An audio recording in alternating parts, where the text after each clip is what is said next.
Hey, what's up you guys?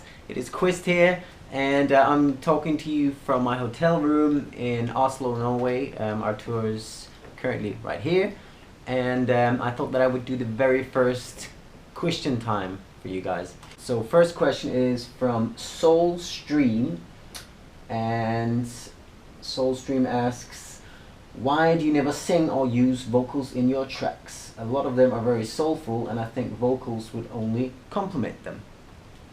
Thank you very much for saying that in the first place. I really appreciate that. You know, I try and put that magic element in there. You know, I really am trying to make stuff that will translate from heart to heart with the music that I put out. So, you know, for you to say it's soulful means a heck of a lot to me. Now, I'm not actually sure whether that question is directed at the music I'm putting out, some of the instrumental music, or whether it is the backing tracks that we're talking about here. If it's the instrumental music and the sort of more serious records and all that sort of stuff that I've put out, and that I'm about to put out, because I'm about to put out this instrumental album called Trigger, well, if you're talking about that, then yeah, there is definitely a chance that I will include some vocals in the future, because I have done albums before where I was singing, and I love the voice as an instrument. But I do feel that, you know, my main strength as a musician lies not so much here, but right there.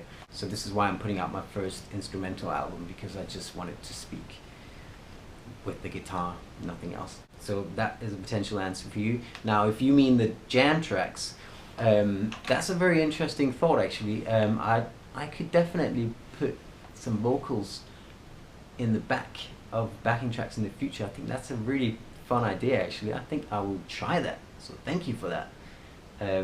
Now, in terms of like solo lines and melody lines and things like that, well, I don't really feel like that's makes sense for a, you know, certainly not a backing track that's made for a guitarist, or, you know, a solo instrument like a saxophone or any instruments like that. The point of the jam tracks is that I'm leaving a load of space for you guys to fill, and I feel like, you know, a vocal line which would be like a solo line would probably get in the way of your space, the space that is there for you to fill.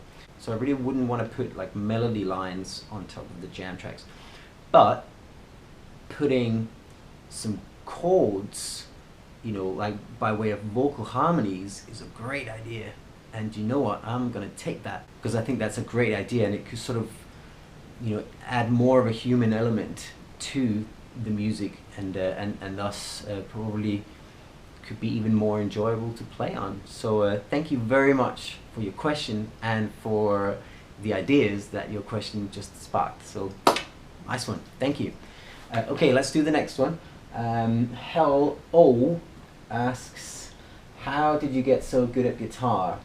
Obviously lots of practice, but what are your views on discipline and doing what's natural for each person?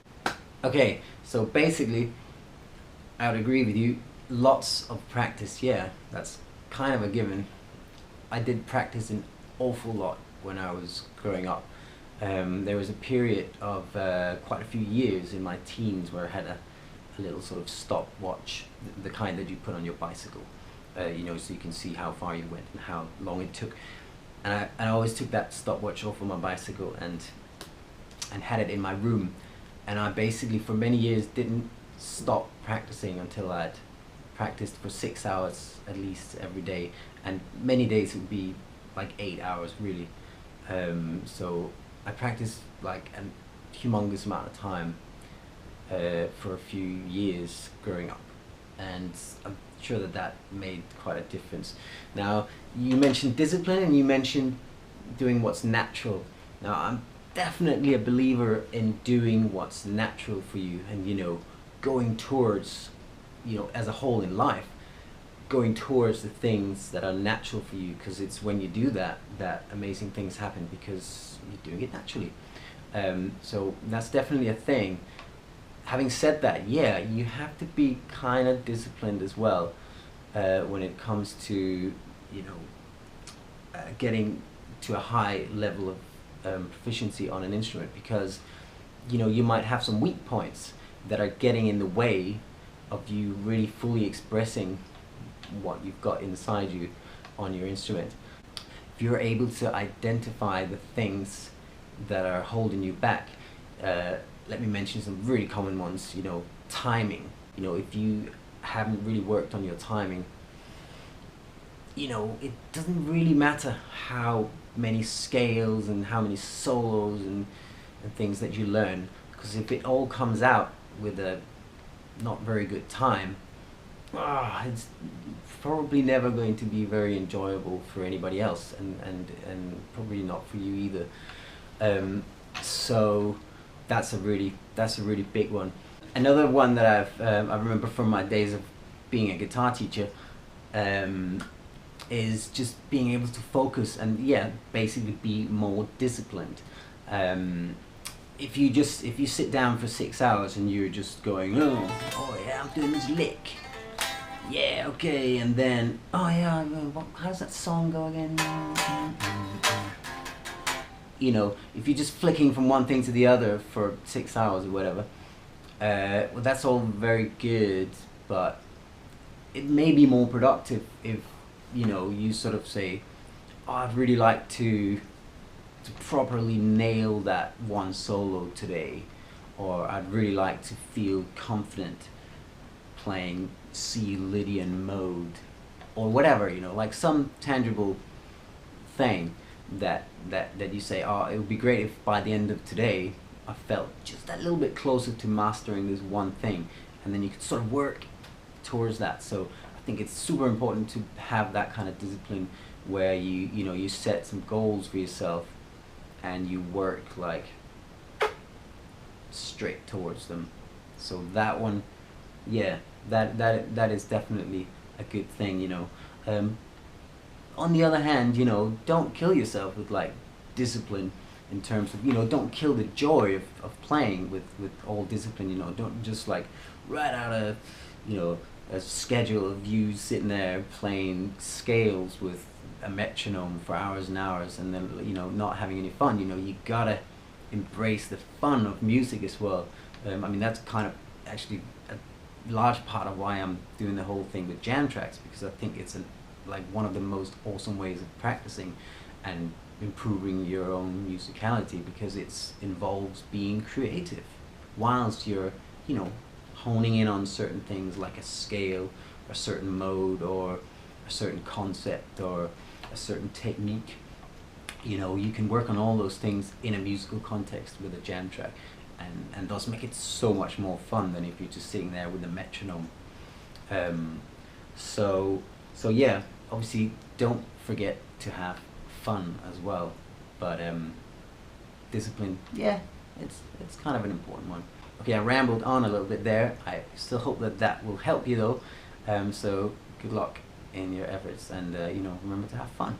All right, let's do the last one. This is Nat Bass asking, what's your favorite backing track you've made? Okay, that's kind of a difficult one, but you know, because it depends what kind of mood you're in, whether you're going to enjoy one thing or another. I like a lot of the slow blues ones. In fact, I like a lot of the blues ones, really. But the modal ones were like the first ones that started getting, you know, a lot of views and seemed to connect with people. So I really am happy that I did those ones, because they sort of opened the doors to other things, and are probably largely the reason that I'm now sitting here whilst in the middle of a tour talking to you guys. So I'm really happy about those ones. But I did put out a track about a month ago, a little bit over a month ago, and it's already got like well over 100,000 views. It's just growing so quickly.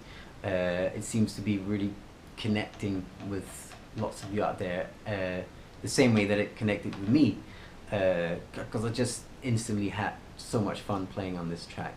Check out the track that I'm talking about right there. If you're on a laptop, you can click on this. I'll also put a link down below in the description, so you can click that if you like. And I'm also going to put out different versions of this track in the coming weeks.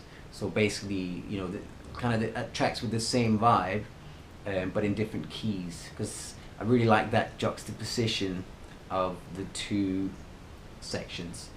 So I want to basically make some more tracks with that, but in different keys. So I hope that you guys are going to enjoy that.